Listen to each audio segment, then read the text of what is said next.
परम पूज्य श्री श्यामदास साहेब जी तथा मूल मंगलमय संत समाज, भक्त समाज, माताओं बहनों, बाल गोपाल आज अमृत साहेब सानिध्य में આપણે બધા ગુરુ પૂર્ણિમાનો પર્વ ખૂબ આનંદથી મનાવી રહ્યા છે। પર્વ કઈ પ્રકારના નાના મોટા હોય છે અને સંસારમાં તમામ લોકો પર્વ પોતાના મનાવતા હોય છે અને પર્વને સમજવા માટે અમે એના ત્રણ વિભાગથી સમજી શકીએ છીએ। एक से सामाजिक पर्व, बीजो है राष्ट्र पर्व और तीजो है आध्यात्मिक पर्व। सामाजिक पर्व ने जब हिंदू भाई अपना मनाइए छे होली, दीपावली, दशहरा, मुस्लिम भाई मनावे छे ईद, मुहर्रम, क्रिश्चियन मनावे छे क्रिसमस, गुड फ्राइडे। आ सामाजिक पर्व तमाम मनावता होय छे। बीजो है राष्ट्र पर्व। राष्ट्र पर्व लोकनी दृष्टिथी मोटो पर्व है, केम के राष्ट्र सुरक्षित है तो एमां रहेवाळा देश में तमाम लोगोनुं जीवन भी सुरक्षित है। अगर राष्ट्र खतरा में है तो राष्ट्र देश में रहेवाळा तमाम लोगोनुं जीवन भी खतरा में आवे छे अने ए खतराथी बचवा माटे देशभक्ति करवामां आवे छे અને રાષ્ટ્ર પર્વનો સંકલ્પ બી લેવાતો હોય છે। અને ત્રીજો છે આધ્યાત્મિક પર્વ। આધ્યાત્મિક પર્વ આજે મનુષ્ય જીવન છે એ કોઈ જળ બંધન નથી, એની મય જીવન છે અને જીવન માત્ર કેવળ ચેતનને કહેવાતું, ના તો કેવળ શરીરને કહેવાતું। આ બંને મહાશક્તિનો જે યોગ થાય છે એ જીવન કહેવાય છે। अनाज जीवन के अंदर मनुष्य जीवन के अंदर प्रकृति तरफ थी बे महान उपहार मिलेला छे। एक वाणी ने बीजू छे मन। आ मन ने वाणी मनुष्य ने વધારે प्रकृति तरफ से जैन कहार मिलेलो छे।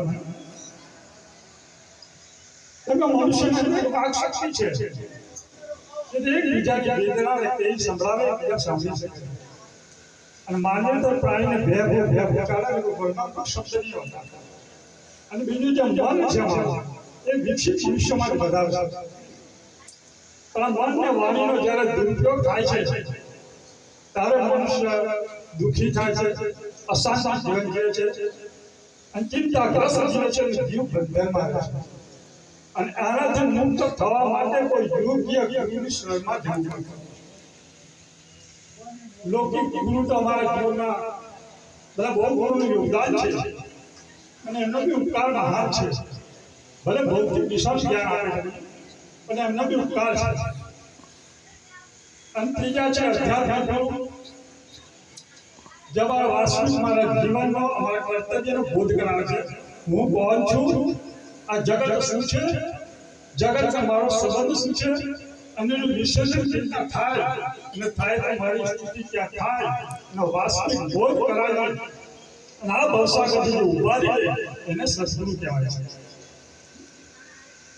અને એવા સદગુરુ એટલો અનંત ઉપકાર છે અમારી પર અને એ ઉપકારને અમે સુમરણ રાખીને યાદ કરીને એ ગુણના ઉપકારને અમે અંજના પૂજના સેવા કરીએ છીએ।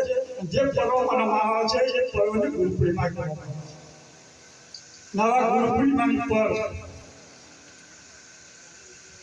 અમારું લક્ષ્ય બે હમ સેવા છે અમારે ગઈ।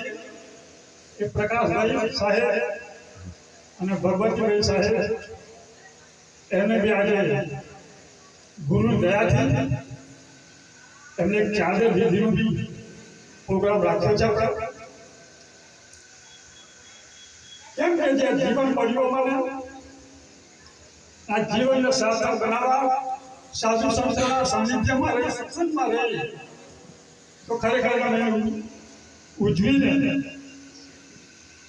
तमाम लोगों ने आप लोगों ने भी अंतर थी आशीष भी आपी અને જોડે સરકાર भी आपो અને પૂજ્ય શ્રી અમૃત સાહેબને નિવેદન કરું છું કે આવી મંચ પર અમારા જે પ્રકાશ સાહેબ અને ભગવતીભાઈ સાહેબ પધાર્યા અને પૂજ્ય શ્રી અમૃત સાહેબને નિવેદન કરું એમના હસ્તકમલથી એમને ચાદર વિધિ કર બોલે સદગુરુ કબીર સાહેબ કી જય, અમરદાસ સાહેબ की जय, संत समाज की जय, भक्त समाज की जय।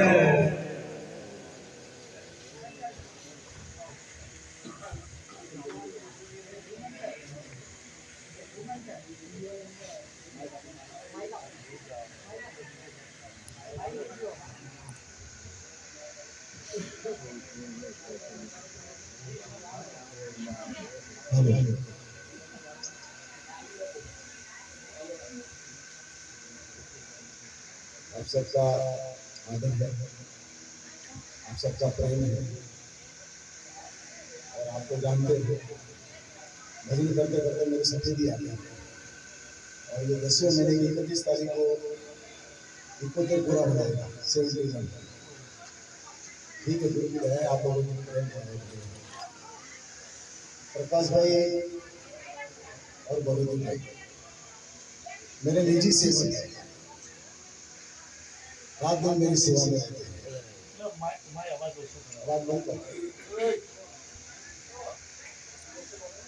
रात दिन मेरी सेवा में रहते हैं। आधी रात को काम पड़ता है, दौड़ के आते हैं। दूसरी बात, कई सालों से मैंने इनको परख दिया है और हमारी आज्ञा का पालन करते हैं। तो कोई बीड़ी नहीं पीते हैं, गुटखा नहीं खाते, तम्बाकू नहीं खाते, दारू मांस नहीं खाते पीते, गलत व्यवहार नहीं है, एकदम शुद्ध जीवन है इनका जीवन एकदम शुद्ध है। जैसा गुरु ने इनको कंट्रीब्यूट किया, इनको कंट्रीब्यूट मैंने किया, इनको अभिलाष साहब ने किया था, वो मेरी बात रख के अभिलाष साहब ने गुरु किया, लेकिन रात दिन तो मेरे पास ही रहते, समझो मेरे सानिध्य में रहते हैं। तो कुछ 3-4 दिन पहले हमारे परसोत्तम साहब हमारे गुरु भाई है, प्रेमी, इनकी भावना हुई और मुझे फोन किया कि साहब गुरु पूर्णिमा आवे छे ने आ बने व्यक्तिना अंदर जीवन में योग्यता है, मतलब भक्ति मार्ग में जो लक्षण जाना सही है वो बिल्कुल ठीक ठाक है, इसके अंदर योग्यता है। जैसे जब से कंठी दिया है तब से वो बिल्कुल कंट्रोल में है। कंठी का मतलब होता है कंट्रोल, अवड़े मार्ग कंट्रोल एने कंठी का मतलब ये होगा। ये प्रमाणे तो जीवन इनका है ये। तो साहब ने निवेदन किया मेरे को कि साहब मेरी प्रार्थना है तो मेरी बात रखो।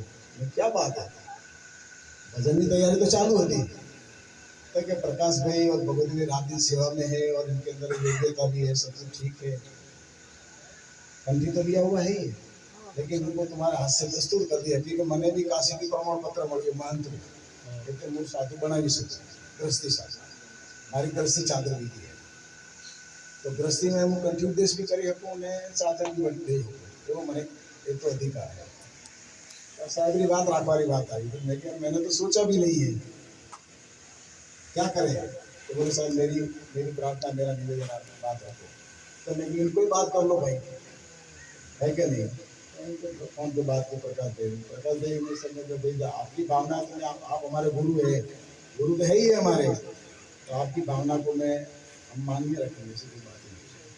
तो आज की उन्हें सादर विधि करवाई बात है, अहम साक्षी में हो तुम्हारे हाजिरी में होए, आप सबकी साक्षी में होता है तो एक इनको दस्तूर दिया जाता है कि एक अधिकार दिया जाता है।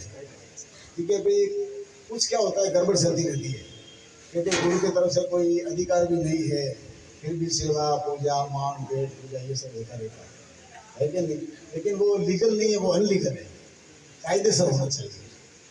तो इनके अंदर वो योग्यता आ गई है, बिल्कुल ठीक है। तो आप सबकी सहमति हो तो इनकी चादर विधि का दस्तूर किया जाए। आप सब राजी है? बोलिए सतगुरु देव की जय।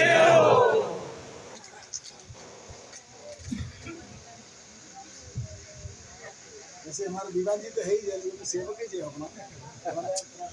साहब की बात रखवारी 4-5 दिन की बात चालू है, हमारा बात तोड़ी नहीं है।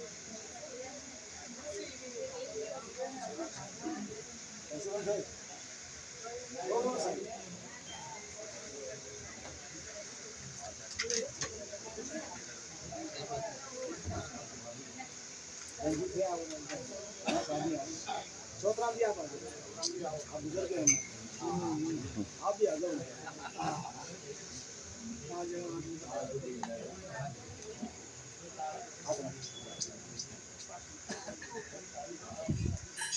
बोलिए सतगुरु देव की जय हो।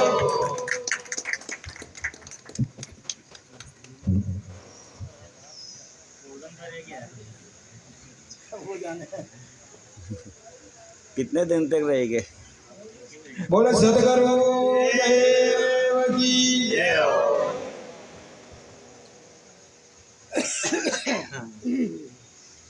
बोलिए सतगुरु देव की जय हो। आज से इनको गृहस्थी साधु के रूप में नियुक्त किया। अभी इनको कोई सेवा पूजा करे तो कोई वादा जड़ी बात नहीं है, सही बात है, सही कहीं भी भजन भाव में आवे तो इनको सम्मान आप कर सकते हैं। सही बात है। बोलिए सतगुरु देव की जय हो।